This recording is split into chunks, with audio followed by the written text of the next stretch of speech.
दोस्तों, कैलाश पर्वत पहले भारत का हिस्सा था।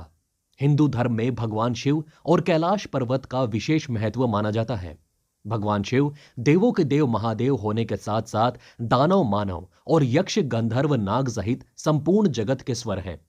मित्रों, क्या आपको पता है कि कैलाश पर्वत अपने आप में एक मणि जैसा है। हिंदू धर्म ग्रंथों के अनुसार कैलाश पर्वत एक और सफेटिक, दूसरी ओर मणिक, तीसरी तरफ सोना और चौथी तरफ नीलम से बना हुआ है, जो आज के समय में बेहद कीमती है। 1962 में चीन ने भारत पर अचानक हमला कर दिया। उसी समय भारत देश को अंग्रेजों से आजाद हुए मात्र 15 साल ही हुए थे। लिहाजा भारतीय सेना से सख्त ही नहीं, साथ ही तत्कालीन भारतीय सरकार भी कैलाश क्षेत्र के प्रति उदासीन थी। लिहाजा चीन ने भारत की लगभग 43,000 वर्ग मीटर भूमि पर कब्जा कर लिया, जिसमें कैलाश पर्वत सहित संपूर्ण तिब्बत क्षेत्र आता है। कैलाश क्षेत्र पर कब्जा करने के बाद से ही चीन काफी उत्साहित था और उसने कई बार इस पर्वत पर चढ़ने का प्रयास किया। मित्रों, आज से 20 साल पहले सन 2001 में चीन ने स्पेन और रूस के वैज्ञानिकों के साथ मिलकर कैलाश पर चढ़ने की अंतिम बार कोशिश की थी। मित्रों, वो टीम कैलाश पर चढ़ने में सफल तो ना हो सकी, परंतु जो अनुभव उन्होंने बताया वो हैरान करने वाले थे। कर्नल RC विल्सन ने बताया कि जब हम कैलाश पर चढ़ने का सीधा रास्ता खोज चुके थे और जैसे ही हम उस पर आगे बढ़े तो बर्फ की भीषण बर्फबारी शुरू हो गई और बर्फ ने उस रास्ते को बंद कर दिया। रूस के पर्वतारोही सरगेव सिसोदिया गोव ने बताया कि जब वो कैलाश के नजदीक पहुंचे तब उनका दिल जोरों से धड़कने लगा था। घबराहट भी हुई और अंदर से आवाज आई कि हमें आगे नहीं जाना चाहिए, जिसके बाद वो सभी नीचे आ गए और उनका मन भी हल्का होने लगा। कैलाश में चढ़ने वाले एक वैज्ञानिक ने बताया कि कैलाश पर चढ़ना पूर्ण रूप से असंभव है, क्योंकि कैलाश पर्वत कभी अदृश्य शक्ति द्वारा संरक्षित किया गया है। साथ ही एक वैज्ञानिक मान्यता के अनुसार कैलाश एक पिरामिड जैसा है, जो बिल्कुल दिशा बताने वाले कंपास के तरीके से काम करता है। कुछ का तो यह भी मानना है कि यह किसी प्राचीन मानव या किसी दिव्य शक्ति द्वारा बनाया गया है।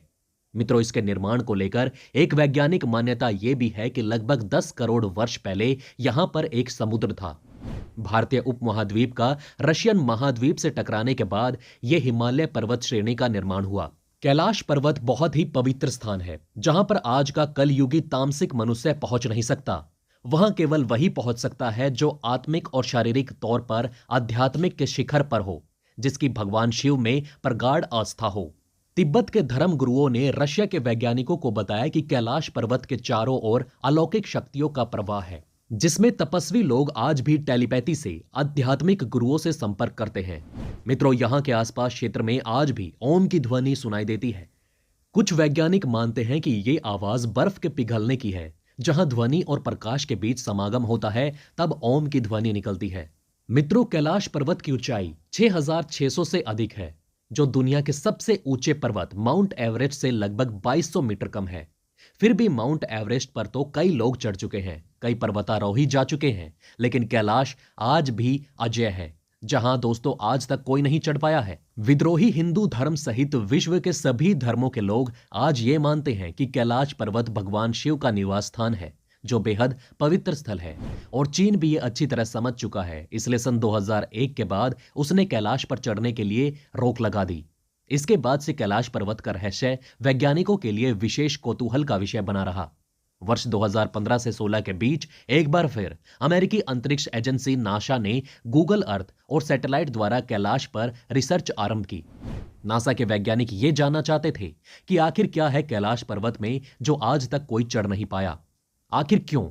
ना तो इसके ऊपर कभी हेलीकॉप्टर ले जाया जा सकता है और ना ही कभी जहाज। गूगल अर्थ द्वारा जो फुटेज सामने आई उसने नासा और गूगल के भी होश उड़ा दिए। उन्होंने सैटेलाइट द्वारा कैलाश पर्वत की जब तस्वीरों को देखा तो वहां पर भगवान शिव द्वारा मुद्रा में बैठे हुए थे।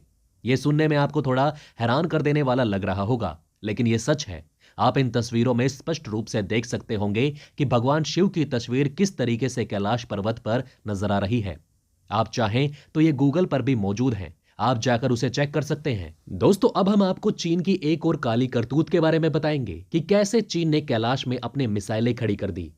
दोस्तों, भारत के खिलाफ चीन की साजिशें कम नहीं हो रही हैं। अब हाल ही में सामने आई ताजा सैटेलाइट तस्वीरों में खुलासा हुआ कि चीन ने कैलाश मानसरोवर पर भी मिसाइल साइट तैयार कर ली है। मिली जानकारी के मुताबिक चीन ने कैलाश मानसरोवर झील के पास मिसाइल साइट का निर्माण करके जमीन से हवा में मार करने वाली मिसाइलों को तैनात किया है। दोस्तों, मिसाइल का घटनाक्रम चीन की ओर से लगातार जारी उकसावे की रणनीति का अगला कदम है। चीन के इस कदम से भारत के साथ उसके संबंध सीमा पर और भी तनावपूर्ण होने के पूरे आसार हैं। ओपन सोर्स इंटेलिजेंस की सैटेलाइट तस्वीरों के अनुसार चीन ने कैलाश मानसरोवर के इलाके में न केवल अपनी सैन्य तैनाती को बढ़ाया है, बल्कि वो मानसरोवर के पास इस मिसाइल साइट का निर्माण भी कर रहा है। चीन नहीं चाहता कि भारत सीमा पर शांति हो। दोस्तों, रायपुर स्थित पंडित रविशंकर शुक्ला यूनिवर्सिटी के रक्षा क्षेत्र विषय के प्रोफेसर गिरिशंकर पांडे ने फोन पर एपोक टाइम्स को बताया कि कैलाश मानसरोवर में मिसाइल बेस बनाना चीन का तिब्बत स्वायत्त क्षेत्र का व्यापक सैन्यकरण करने की नीति के तहत किया जा रहा है। कैलाश मानसरोवर के पास DF-21 नाम की मिसाइल तैनात की गई है। यह मध्यम रेंज की बैलिस्टिक मिसाइल 2200 किलोमीटर की दूरी तक मार कर सकती है। इसके दायरे में नई दिल्ली समेत उत्तर भारत के सभी प्रमुख शहर आते हैं। भगवान शिव और देवी पार्वती का घर कहे जाने वाले पवित्र कैलाश पर्वत और मानसरोवर झील हिंदुओं समेत चारों धर्मों से जुड़ी है। भारत में इसका बड़ा धार्मिक और सांस्कृतिक महत्व है। तिब्बती बौद्ध इस पर्वत को राजा रिम्पोचे बुलाते हैं। वहीं जैन धर्म के लोग इसे अस्तपाड़ा पर्वत कहते हैं, जहां उनके 24 धर्म गुरुओं में से पहले को धार्मिक ज्ञान की प्राप्ति हुई थी। इसी तरह तिब्बत में बौद्ध धर्म से पहले के बोन धर्म की मान्यता के अनुसार ताई पर्वत पर आकाश की देवी स्पाईमैन का वास है। ऐसे पावन स्थल पर मिसाइलों की तैनाती चीन की तानाशाही रवैये का स्पष्ट उदाहरण है। चीन का यह मिसाइल साइट 4 नदियों सिंधु, ब्रह्मपुत्र, सतलुज और करनाली के उद्गम स्थल पर है। दोस्तों, भारत से लगी सीमा पर साल 2006 से 2010 के बीच चीन ने 180 रणनीतिक परियोजनाएं शुरू की। इनमें 4 बड़ी हवाई पट्टियां, 14 छोटी हवाई पट्टियां और 17 रडार स्टेशन शामिल हैं। प्रोफेसर पांडे ने बताया कि चीन इन मिसाइलों के जरिए भारत और हिंद महासागर को अपने निशाने पर लेना चाहता है। दोस्तों, उत्तराखंड के पिथौरागढ़ में इस मिसाइल साइट की दूरी 100 किलोमीटर से भी कम है।